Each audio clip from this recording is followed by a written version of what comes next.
Hey, what's going on, everyone? Nery Rodriguez here with the Garden Statement. We survived another week of high school football here in New Jersey. Lots to talk about. Week 3, not disappointing. We kick things off with Ridge taking down Phillipsburg for one of the biggest upsets of the year, and we were there last Friday night. And the Red Devils, wasting no time, Aiden Stiglitz. You'll be hearing his name a lot this year. He gets things popping and put the Red Devils up 7-0. He goes back for more to end the first half, and Ridge with a 14-7 lead at the break. They score again to open the third, but Jet Genovese and the State Liners not going down that easy. He finds Luke Highwell for the 1-yard pass, and they down 21-14 heading into the fourth. Then final 6 minutes with the game on the line, Felix Matos, yes, the running back, finding Matt Scarbo for his second touchdown of the night. The P-Bird faithful hyped, and we're tied at 21. But this Ridge offense serious. Following a 61-yard pickup, Aiden Stiglitz puts 6 more on the board for his third touchdown. That caps off a 1-minute drive. Phillipsburg marching down the field on their next touch with just under 5 minutes to go. It's looking like a big game for P-Bird, but this one going to end with some fresh cookies. And for the first time in 21 years, Ridge takes down Phillipsburg 28-21.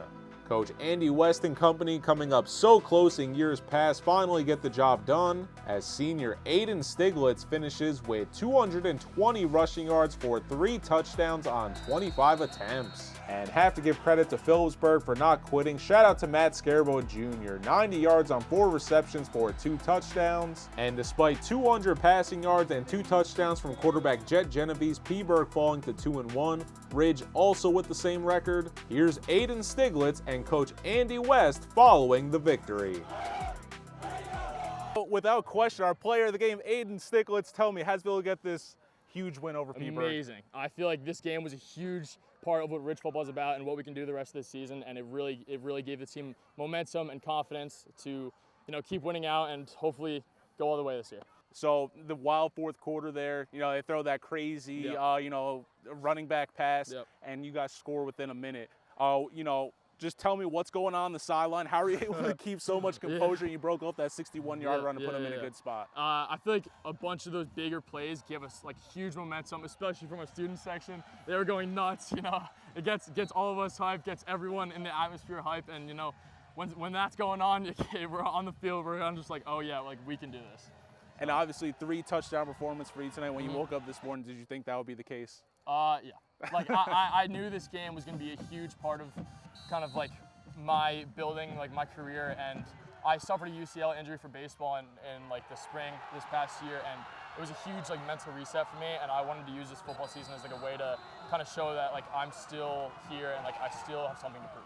I'm here with Coach Andy West. Tell me, 20 years in the making, how does it feel to get this awesome win over P-Bird? It feels great. I mean, it's a long time coming. A lot of guys have worked really hard to get this win, not just this year, but through the years. We've been getting closer and closer and closer, and I'm just so proud of the guys for breaking through for themselves and all for all the teammates that they've had that have come before them that wanted it so badly too. So it's a great moment. Obviously, it's a great program that we play, and it was hard-fought game, but certainly feels good to be on the right side of things. You're going to have a lot of eyes on you after this win. What are you just going to tell the guys going forward, and how are you going to use this win? The reality of our schedule is each week is a tremendous challenge, and we knew that coming in. Phillipsburg was certainly one of those teams, but our schedule coming in, we face 8 straight teams that went to the playoffs last year. So, we enjoy the win, obviously, but we've got another great opponent next week and the week after that, so it doesn't slow down. So yeah, again, enjoy the win, but we've got to get ready for a great Bridgewater team whose offense is really clicking. So we got to turn the page pretty quickly and get ready for another great opponent. And then on Saturday, a little crosstown rivalry game, Woodbridge taking on Colonia in this battle of a pair of 3-0 teams. And the Barons showing no mercy. They go up 21-0 in the first quarter. Second quarter, peep this throw from Dylan Chiera to Nigel Hill. Oh, goodness! Hill losing his helmet has the Crazies fired up, but they'll trail 28-16 heading into halftime, and the Anderson brothers continue to run Middlesex County. Derek at quarterback tosses for 191 yards and 3 touchdowns. Brian with 4 receptions for 115 yards and 2 touchdowns. So far, the duo have combined for 15 touchdowns. Coach Joe George, in his first year with the team, has them off to a 4-0 start. They'll look to keep the train rolling against Linden. That was just one of many great performances from Week 3. Teams like Millville and St. Joe's Montville keep the train rolling. And speaking of both of those programs, we have interviews coming up with head coach Humberto Ayala and athlete Nate Bailey. But first, we catch up with a PCTI running back that has revitalized the Bulldogs. Let's meet Ian McDuffie. All right, let's welcome in our next guest. He is the star running back for the PCTI Bulldogs, Ian McDuffie. Welcome to the show. Thank you. So, you and the Bulldogs off to a 4-0 start. Tell me, what's been working for you? It's been good. We have like a really good game plan, really good coaches. Like when we go and we see the other team, like we watch good film. We have good coaches that like help and set up a good game plan. We like watch film. We work real hard in practice. It'd be real nice.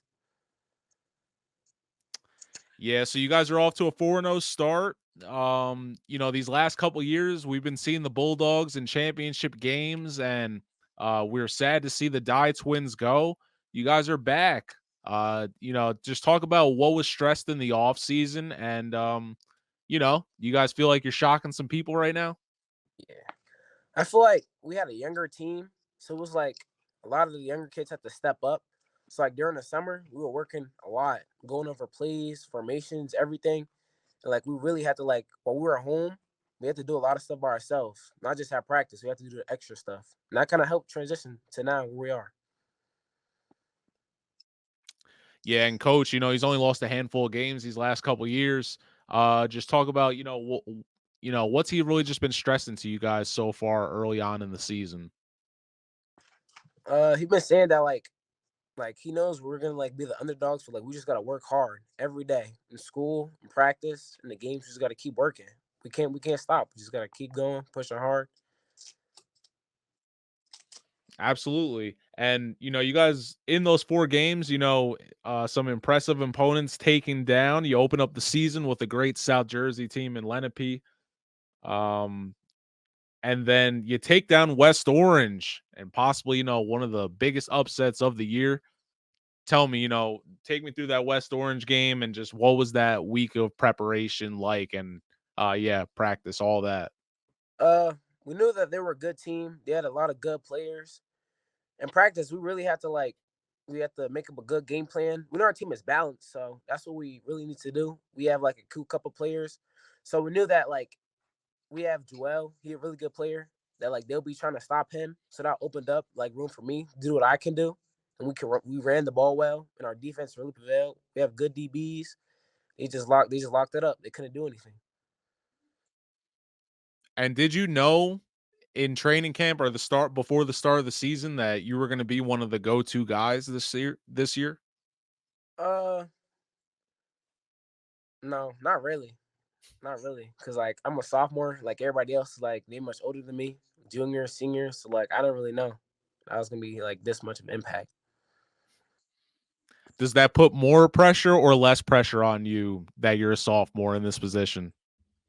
I feel it puts more pressure on me, but I feel I'm gonna be good because if I just keep doing what I'm doing, I'm gonna be fine. Absolutely. I love that attitude. So you still have some formidable opponents on the schedule. Ridgewood, they're always very well coached. Ramapo, and and these last 3, Irvington, Clifton, Passaic, they're not gonna go down without a fight. Just the success that this team has had the last couple years. You've been very close to winning it all. What do you think it's gonna take for you guys to, make it back into the playoffs, make a deep run? Uh, I feel like it really starts in practice. Like like I said before, like if we really like go into practice with a mindset that like we're gonna be the best and we will be the best, like that's like you can't do nothing about that. Like we have a good mindset that we're gonna win, we're gonna do this. Like I feel like that's really helps. Yeah, and not to bury the lead here, but you're off to a great start for yourself. I think I just had the stats up here. So, two rushing touchdowns, four receiving touchdowns for over 300 yards. Yeah, let's just talk about some of these performances, man. Yeah, it been good. Like the team, they just give me the rock and like I do what I do. Absolutely.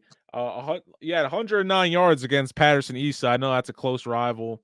And then you kicked off the season with a 72-yard receiving touchdown versus Lenape.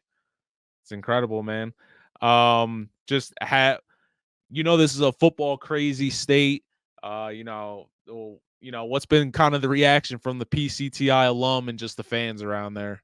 It's been a lot of love. Like as a freshman, like I did really well. So like they already knew that like when I got to varsity, it was gonna translate. So I really been doing it. Yeah, and I love, it's one of my favorite teams to cover because you guys always, pack the stadiums, all that. Just tell for people who don't know, you say you go to a tech school, they might look at you like I don't even know that they had a football team. But just talk about what's it like playing for this program. Uh, it's a great program. Academic wise, it's amazing. And then like for football, great atmosphere, great people.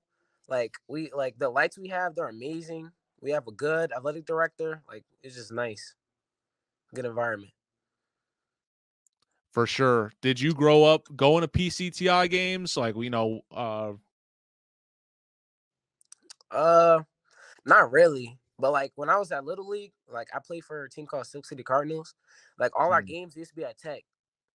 And I was like, what school is this? And I looked it up. And like they were really good. They were a really good team. And like I ended up 8th grade. I went to Tech. And it worked out. that's awesome. Before we let you go, like I said, I already asked you the playoff question, all that.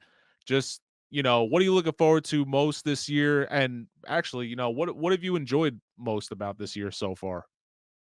Um, it's been good. Like my first year on varsity. And I've enjoyed like that I'm able to like build new relationships and like be with a good team, great coaching and everything.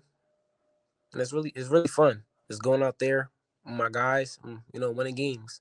And I hope we could be in the playoffs, go back to the state championship again against Time Servers North. Absolutely, that's always a great matchup. Well, Ian, I appreciate you stopping by, brother. Good luck this week, and I'm sure this is not the last time you're going to be on NJ Athletics. All right. Thank you. Thank you for having me. Absolutely, good luck. All right. All right, let's welcome in our next guest. He is the head coach of the Millville Bolts. Let's welcome in Coach Umberto Ayala. Coach, welcome. Welcome. Thank you. Hey, thank you for having me. Much appreciated. Absolutely, absolutely. So, yeah, Millville 4-0 to start the year. Tell me, what's been working for you guys early on? We're just playing our brand of football. We're tough in between the lines. We're tough in the trenches, and the buy-in from the from the young men is real. They understand the tradition and the culture that we've established, and they consistently do everything that's needed to be done. Since working out in the weight room in the off season to summertime to now. So because of those things, and everything they put into it puts us in this situation. Yeah, we're you're 4 games in, so obviously last year in the past, but just kind of bringing that up.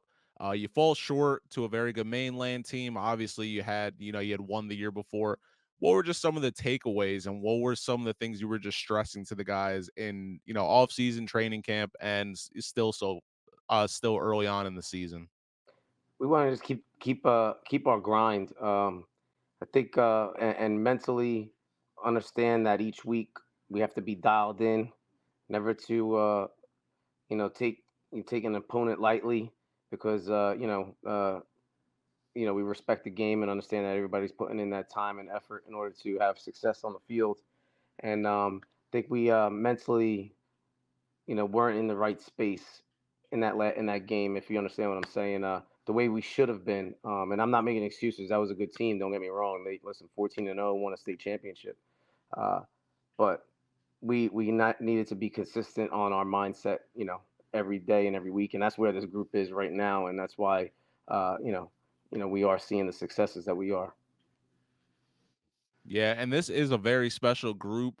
Just kind of talk about it was tough. You lose a great a great multiple year starting quarterback, and Jacob Zamont. And Millville has always had great athletes. And listen, this year, without question, the guy everyone's watching, Lotsier Brooks. Just talk about this particular group this year. I mean, this group's last year's group was good. Every year, you have it. The team is different in some way or form. This team just shows to I don't know, they get along. Sometimes football teams could be, and I think everybody faces it, every coach. There's clicks on teams, but like they really embrace everybody and then everybody on the team and the program and because of that you see this like connection and this unity and bond between everybody that when you have that it's something special and you kind of just want to be able to ride with that. And listen, I mean, we have guys behind guys. So when people think that we're going to lose guys or we're losing guys, it's going to affect us. It's not because the younger guys understand the same grind that has to go into it. That's why I always and I'll still say that we don't rebuild, we reload. And that's what we did. We reloaded and the guys behind guys that were waiting last year, they're ready now. So when you look at somebody like a Shamar Collins who didn't get to see much defense last year. Started as an H back for us, and now he's out there and one of our star featured players for the team. And one of the forefronts of that defense. That's great. And Millville, special place. I was just talking with you here before we got started. What and just a lot of rich history in that game versus Vineland on Thanksgiving, spanning over 100 years. Just talk about the tradition, what it's like, wearing that Thunderbolt for Millville. Yeah, I mean, listen, it goes deep, and I didn't even know until I got down here when Dennis brought me on. What it truly was, and over the last 8 years being here, you really see like how much this means to not just the kids on the team, but to the people in the city. I always say this is like, yeah, we're in Jersey, but if they take football like people do in Texas, high school football. And when you see our attendance and you see the people that follow us and you see games like the township game and you see those kind of crowds, it means a lot. Like we have our own alumni building called the Thunderbolt Club, and they support all sports. Like we don't have a booster club. They're our sports supporter, and it's just a board of guys that played here and everything. So I mean, and they're at every game. They support us. They support them everybody. But to have that and to see it just means a lot. So like that's why when I stress about our standard and our culture, I'm not taking anything away from any other program, but it's just different here for us. I know that. Well, I better see Mike Trout on that board sometime soon. I mean, but yeah, Millville, very special place. You definitely gotta, if you're a football fan, you gotta check out one of them games down there. Like I said, Coach, you're 4-0. This schedule that you have is, it's among the toughest in the state. Just kind of talk about, the schedule you guys play and how that really benefits you come playoff time. Yeah, I mean, listen, we've always played tough competition, and we've always embraced it. Even when I came down here, you had Coach Thomas scheduling a game against St. Peter's Prep. So we scrimmaged Don Bosco in the in the summertime. So like the mindset was always there that we were never going to back down from anybody. But when you have success, what happens when they realign the conference? They put you in the big boys brackets, and that's what we are. We say we're in the SEC of high school football over here. And as far as our schedule, I think you want to play the competition. You don't want to skate through the season and then come playoffs. Playoffs is a different brand of football, so you want to be battle tested and you want to be able to see the different adversities throughout the season, so that now our kids have seen everything you could think of and have played on the biggest stage. So when that moment comes, it doesn't swallow them up. For our schedule, I think we have the hardest schedule in South Jersey. Even our cross conference games are no joke. Look at who we took in the Battle of Beach, and if you look at all the teams on our schedule, I would say 7 of them are probably ranked in the top 10, and maybe 5 of them were in the top 5. Like this week you had Township ranked at 4. We had you had Mainland ranked, I think, was at 5 or 6. I forget. Some they had that in Jersey. Uh, and you had Holy Spirit, who was 2 in South Jersey going into that game, and now you got Winslow coming up, who's right there with us. So it's don't get a break, but the kids embrace it and they like it. Yeah, and that leads into my next question. You go up against a very dominant Winslow team. They got a couple great receivers. What's just going to be the challenge this week for your guys in practice and prepping for them? Well, I mean, listen, you gotta put the time in. We gotta make sure that we're preparing properly, watching film, putting the kids in good situations to be successful. Yeah, they listen. They got a lot of talent over there, and so I mean, obviously, when you have talent like that, you face some challenges, and we just got to make sure that we do our part. And I know our guys are going to be locked in. We've been in big games, so this isn't like nothing that we're not used to. And obviously, this has been talked about since this game came out on the schedule. so, but we just got to go play football. Got to play football. Got to win. Got to win in all phases, offensively, defensively, and special teams. Well, I won't keep you too much longer, Coach. You won it all. You've came up short last year, so you've been on both sides of this thing. What do you think is going to be the most important thing for this group going forward this season to be successful late in the year? Consistency. Don't become complacent. I preach it all the time. Staff preaches it all the time. Complacency could be your worst enemy. Complacency can put us in the wrong headspace where we're not, physically or mentally ready to take on those challenges. So it's just about consistently understanding how hard we have to work every week, uh, and having the schedule we have kind of pushes us to that, because with nobody we play is we don't have any light games, so we're challenged every week. So because of that, our kids understand that, but just consistency and not being complacent. Well, Coach Ayala, I appreciate you stopping by. Good luck this week. And I think all, New Jersey high school football fans, I speak for everyone when I say can't wait for this one. So good luck this week against the Eagles. Thank you very much. I appreciate it.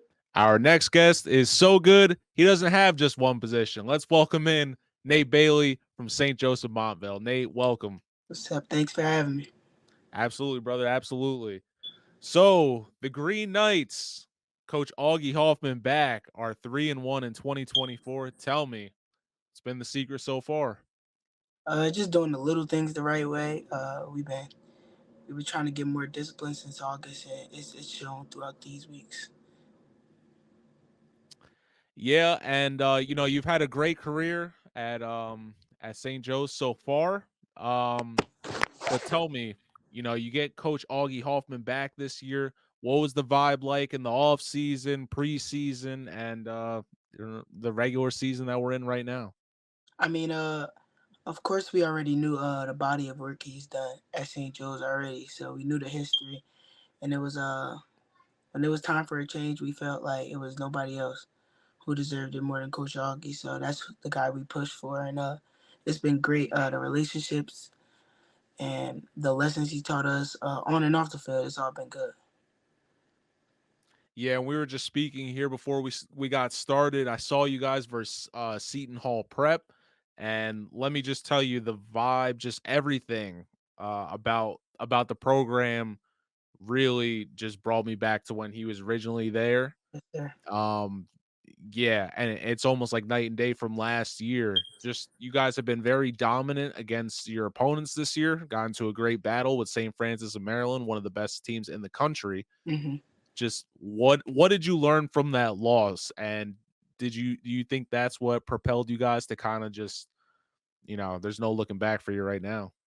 Yeah, for sure. I think we all took away from the loss that we made a lot of mistakes, and without those mistakes, it's a whole different ball game. And that's, like you said, one of the best teams in the nation. So, seeing where we lined up in the national level was big for us, and it showed us how good we can be. So now everybody's just head down, working to that goal. That's great. And for you personally, you're off to a great junior year. I believe you have six total touchdowns. Six total touchdowns. And like I said, 173 rushing, 252 receiving. What's been working for you this season? I think our staff does a great job of allowing me to be versatile, and that's why the numbers look the way they do. But when you go out and you're just trying to win, nothing else really matters. The numbers fall into place. Yeah, and you're surrounded by a great cast. I saw John Forster go down in that Seton Hall prep game. Glad to see him back on the stat sheet. Just Mhm. talk about the team you guys have and what that does for your personal play. I think the team is really special, and it's definitely the best football team I've been on since ever playing football. When you get to learn from guys like John Forster, Makai Rosenall, Jovan Williams, and then you have young weapons around you like Stalin Nolden and guys like that, I think it definitely keeps everybody on their toes because now everybody wants to be the best. So we're all pushing each other.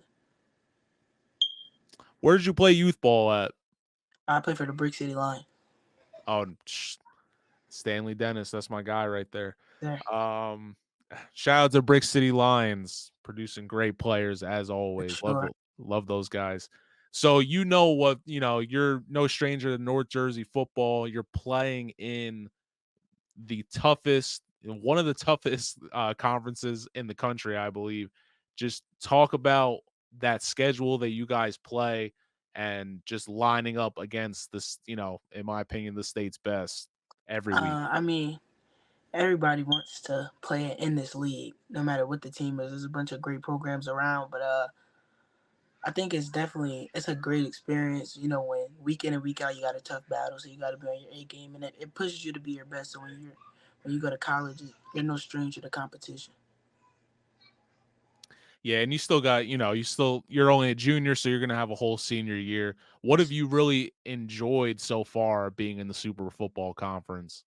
Um, just like the matchups I've been a part of. I played against like some of what's the country's best now in college football, making big impacts, and I think it's been really cool, especially when you can go back and watch the film and say, I played against this guy. Me and this good, me and this guy got good work and things like that. It's definitely cool. Yeah, for sure. I mean, listen, we had made we did an interview with the coach from SJV, and we got some traction online. Some people, maybe they misconstrued it. He was just trying to Yeah, say New Jersey has the potential to be one of the best football yeah. states in the country. Some people didn't like that. I personally agree with them. Uh, we have so many good athletes. And obviously, like I said, I know you're working your offer is going to come eventually. But what's it just like seeing all these guys at the next level in college and the NFL, knowing they're from New Jersey? What does that mean to a young player? I think it's awesome. I love seeing, turning on the TV and seeing guys that you could have just went to their games last year. It was around the corner. Now they're on the big screen. I think it's really cool, and props to them for sure. It's definitely motivational. For sure. Now you still got a lot of schedule left, even though it's only what, one, two, three, four, five, five football games. That's a good amount. But the quality of opponent you're playing, you're going up against Prep this week. Then you got Bosco, Pope John, and the two best teams in the state, Bergen Catholic, and then DePaul. Just you know, at all those, which one do you think you're looking forward to the most? I usually take it week by week, but you know, to be the best, you have to beat the best. So I definitely say circled on the schedule is the best team as said in the state. For sure, for sure. Well, Nate, before you get out of here, do you have any closing words? And what do people need to know about the Green Knights in 2024? I think you should just sit back, watch the show. We're gonna do some special things really soon. Awesome. Nate Bailey, I appreciate you stopping by, man. Good Thank you luck for this week having me. against the Marauders. Take it easy on my guys. And, you'll definitely be back here. All right, thank you for having me. Absolutely, brother. Take care. Definitely got to check out that Joe's Peters matchup on Saturday. But without further ado, let's look ahead to week 4, starting on Thursday. If you're in the Middlesex area, you got to check out South Brunswick at Piscataway. Both these teams looking for some get back. These two storied programs have been raising eyebrows all year long. South Brunswick with a first-year head coach off to a 3-1 start. As for Piscataway, they have some great athletes like Jahai Johnson, who recently just broke the state record with 3 kick return touchdowns. So if you get a chance, you're in the Piscataway area, definitely check that out on Thursday. I'm sorry, a national record. Jahai Johnson, the New Hampshire commit, tied a national record with 3 kick return touchdowns. As for Friday night, my guys from Hopewell Valley taking on Allentown. You got Ridgewood at Passaic Tech. As mentioned in our interviews earlier, Millville and Winslow facing off Lotzier, Brooks, Cam Miller. It's a movie. I like Millville in that matchup. And speaking of South Jersey Group 4 teams, Mainland taking on St. Augustine. Definitely want to check that out. And another great South Jersey matchup worthwhile, Woodbury at Glassboro. The Bulldogs off to a hot start so far, but can they keep it up? Now, as for Saturday, St. Peter's Prep and St. Joe's, as well as Del Barton at Seton Hall Prep. But the big one you can't ignore, Don Bosco at Bergen Catholic. Stop everything you're doing, batten down the hatches, skip town, do whatever you got to do. This is the biggest one of the year. It'll be the first game that athlete Rennick Dorless is available for after transferring from Union, and what a better test for your first game in your senior season than to go up against the undisputed champs and your most hated rival. Until a New Jersey team knocks them off, it's hard to go against the Crusaders. And I know the Ironmen will be fired up as they're looking to get their first win over the Crusaders since 2022. And before we go, I want to give a special shout out to my guys from the Hun School of Princeton holding down Jersey with their national schedule. They're 4-0 and go up against Mount Zion Prep of Maryland. Good luck to the Raiders. A little light this week, but we'll have plenty in the upcoming weeks as we're nearing the midway point of the season already. But be sure to like and subscribe. Let us know where you're heading this weekend, and wherever you're going, please be safe. For NJ Athletics, I'm Nery Rodriguez.